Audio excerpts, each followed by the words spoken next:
రామ్ గోపాల్ నాయుడికి కీర్తి చక్రాన్ని అందిస్తున్న రాష్ట్రపతి ద్రౌపది ముర్ము. కీర్తి చక్ర రామ్ గోపాల్ నాయుడు ధైర్య సాహసాలతో ఉగ్రవాదులను ముట్టుబెట్టిన సిక్కోలు వాసి.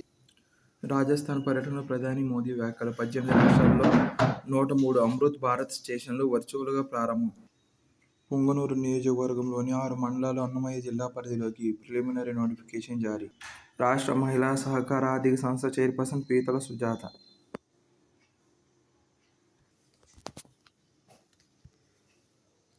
1967 మేలో పశ్చిమ బెంగాల్లోని నక్సల్బరీ గ్రామంలో సన్నకారు రైతులు, భూమి లేని నిరుపేద కూలీలు, ఆదివాసీలు కలిసి కర్రలు, ఇల్లుంబలతో స్థానిక పెత్తందారులపై తిరగబడటంతో దేశంలో నక్సలైట్ ఉద్యమం ప్రారంభమైంది.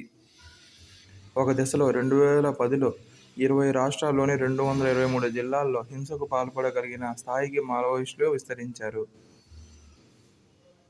1920-40 మధ్య నాటి చైనా సమాజం కోసం మావో సిద్ధం చేసిన విప్లవ వ్యూహాలకు నేటి భారతంలో ప్రాసంగికత లేదని వారు ఒప్పుకోవట్లేదు. 2008 నుంచి 2009 నుంచి ఇంతవరకు దేశవ్యాప్తంగా 7.5 లక్షల ఎకరాలకు పైగా అటవీ భూములను ఇతర అవసరాలకు మళ్లించారు. డొనాల్డ్ జూనియర్ మిత్రుడైన జెంట్రీ బీచ్ పాకిస్తాన్, బంగ్లాదేశ్, తుర్కీలతో పెట్టుబడి, వ్యాపార ఒప్పందాలు కుదుర్చుకోవడం మరొక కీలక పరిణామం. రెండోసారి ట్రంప్ అధ్యక్ష పదవిని చేపట్టిన కొద్ది రోజులకే జెంట్రీ పాకిస్తాన్ వచ్చారు.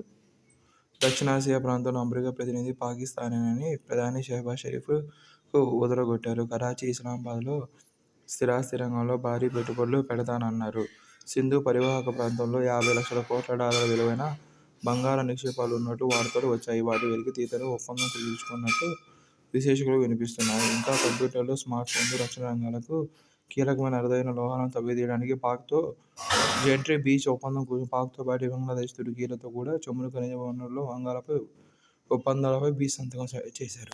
ఇండియాలో వృత్తి విద్య అంటే తొలుత పారిశ్రామిక శిక్షణ సంస్థలే గుర్తొస్తాయి. కాలక్రమంలో అవి తమ ప్రభను కోల్పోయాయి. ఇలాంటి పరిస్థితుల్లో దేశవ్యాప్తంగా ఐటీఐ విద్యకు కొత్త జవం అందించేందుకు 60,000 కోట్లతో కేంద్రం ఇటీవల కొత్త పథకం ప్రారంభించింది.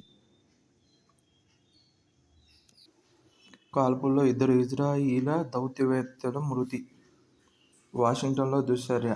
గాజాపై ఇజ్రాయెల్ దాడులు తీవ్రతరమవుతున్న వేళ అమెరికాలో దారుణం జరిగింది. ఇజ్రాయెల్ రాయబార కార్యాలయానికి చెందిన 2 దౌత్యవేత్తలు హత్యకు గురయ్యారు. వాషింగ్టన్లో యూద్ మ్యూజియంలో బుధవారం జరిగిన యువ దౌత్యవేత్తల కార్యక్రమానికి హాజరై తిరిగి వస్తున్న యారోన్ లిషిన్స్కీ, సారా మిరిగ్లిన్పై చాలా దగ్గర నుంచి దుండగుడు కాల్పులు జరిపాడు. దీంతో వారు అక్కడే తుది శ్వాస విడిచారు.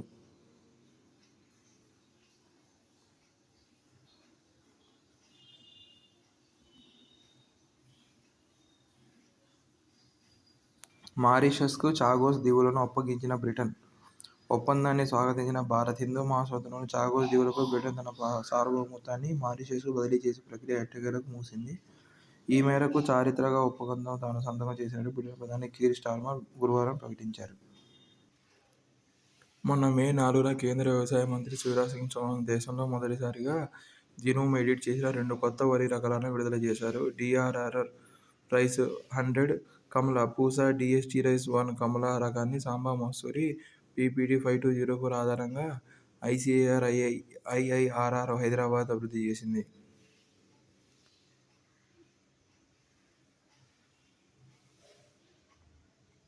కేంద్ర ప్రభుత్వం కమల, పూసా పేర్లతో జీనోమ్ ఎడిట్ చేసిన 2 కొత్త వరి రకాలు విడుదల చేసింది. ఇవి దిగుబడి పెంచుతాయని, వాతావరణ మార్పులను తట్టుకుంటాయని చెబుతున్నారు. నేల సారం, పోషకాలు, నీరు, సూక్ష్మజీవులు లాంటి వాటిని పట్టించుకోకుండా కేవలం ఒక్క మార్పుతో దిగుబడి సాధ్యమా? నిజానికి రైతులు తక్కువ దిగుబడి గురించి ఫిర్యాదు చేయడం లేదు. అధికమైన సాగు ఖర్చులు, గిట్టుబాటు లేని ధరలు అసలు సమస్య.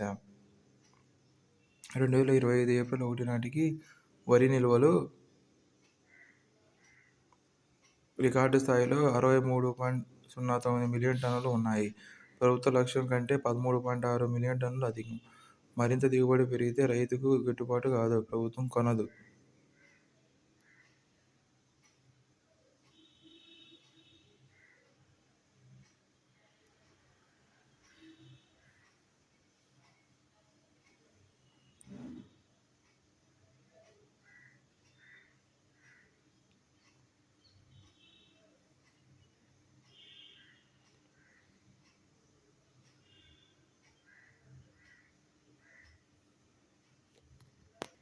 1987లో అప్పటి అధ్యక్షుడు జియా-ఉల్ హక్ దేశ అధ్యక్షుడు అంటే తనకు రేషన్ రాష్ట్రం రద్దు చేసే విశేష అధికారాన్ని కట్టబెడుతూ రాజ్యాంగానికి 8వ సవరణ చేశారు. బెనజీర్ భుట్టో, నవాజ్ షరీఫ్లు ప్రధానులుగా 10 ఏళ్ల సుదీర్ఘ పౌర పాలన అందించిన కాలంలో రాజ్యాంగం 13వ సవరణ తీసుకువచ్చారు. 1997 నాటి ఈ సవరణతో 1987 నాటి 8వ సవరణ రద్దు అయింది. ఇలా అధ్యక్షుడి తోక కత్తిరించారు. తరువాత 1900 ఆర్మీ తిరిగి అధికారం చేజిక్కింది.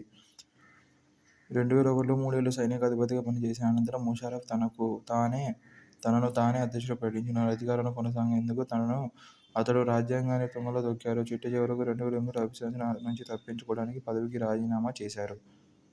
ముషర్రఫ్ అనంతరం 2010లో 18వ రాజ్యాంగ సవరణ వచ్చింది. దేశంలో సమాఖ్య విధానాన్ని బలోపేతం చేయడం దీని లక్ష్యం. ఇటీవలి సంవత్సరాల్లో జనరల్ ఖమర్ బాజ్వా వంటి సైనిక అధికారులు పౌర అధికారానికి లోబడి ఉన్నట్లు నటిస్తూ తెలివిగా అధికారం చెలాయించాలని ప్రయత్నించారు. బాజ్వా తర్వాతి వాడు జనరల్ అసిమ్ మునీర్. జనరల్ జియా మూసాలో రాడికలైజ్ అయిన మునీర్ పాక్ రాజకీయ, సైనిక సంబంధాలను సరికొత్త స్థాయికి దిగజార్చారు.